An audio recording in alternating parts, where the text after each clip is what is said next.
निसर्गाला सखा म्हणून जगणाऱ्या सिल्लोडमधल्या एका जोडप्याचं पंचक्रोशीत कौतुक होत आहे। निसर्ग मित्र म्हणून काम करत असताना या दाम्पत्यानं देहदानाच्या जागृतीची मोहीम हाती घेतली आहे। देवीदास आणि दीपाली थोरात अशी यांची नाव आहेत। पाहूया त्यांची ही प्रेरणादायी कहाणी।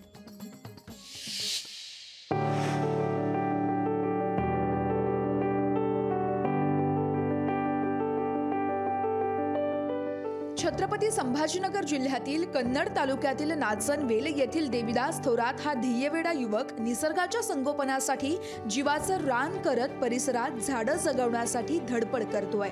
आतापर्यंत देवीदास यांनी पंचक्रोशीत 700 ते 800 झाडं लावली असून ते आणि इतर झाडं जगवण्यासाठी देवीदास स्वखर्चानं औषध फवारणी आणि खत व्यवस्थापन करत असतात।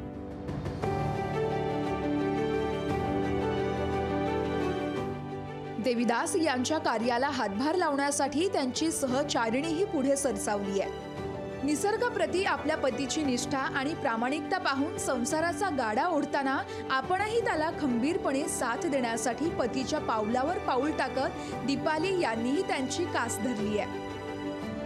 तर सामाजिक कार्य निसर्गमित्र हे कार्य करता करता त्यांना कुठंतरी वाटलं की आपण आपला देहही देशासाठी दान केला पाहिजे। त्यामुळे त्यांनी देहदानाचा निर्णय घेतला। तर आमच्या कुटुंबियांनी त्यांना खूप साथ दिली। त्याचबरोबर मलाही वाटलं कुठंतरी आपणही ते करायला पाहिजे।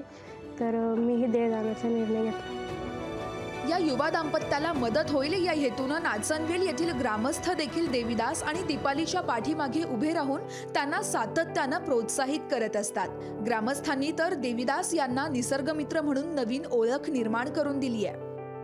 गावामध्ये आतापर्यंत जवळजवळ 700 ते 800 ठिकाणी वृक्ष लागवड केलेली आहे। वृक्ष लागवडच केली नसून त्याचं संगोपनसुद्धा अत्यंत चांगल्या प्रमाणात या ठिकाणी गावात त्यांनी केलेलं आहे।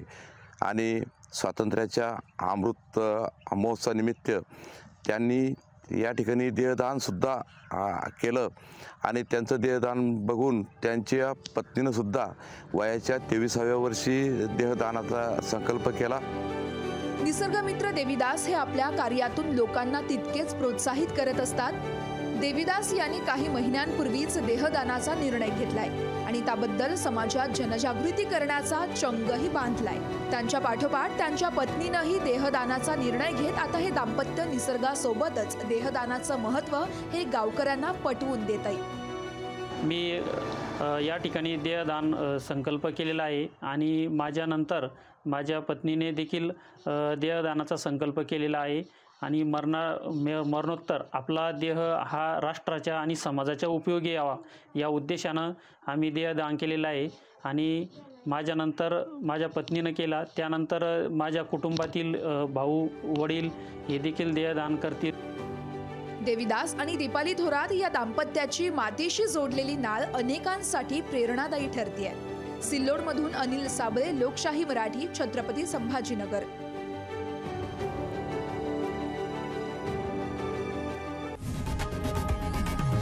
लोकशाही मराठी ऐका, पहा, जागरूक रहा।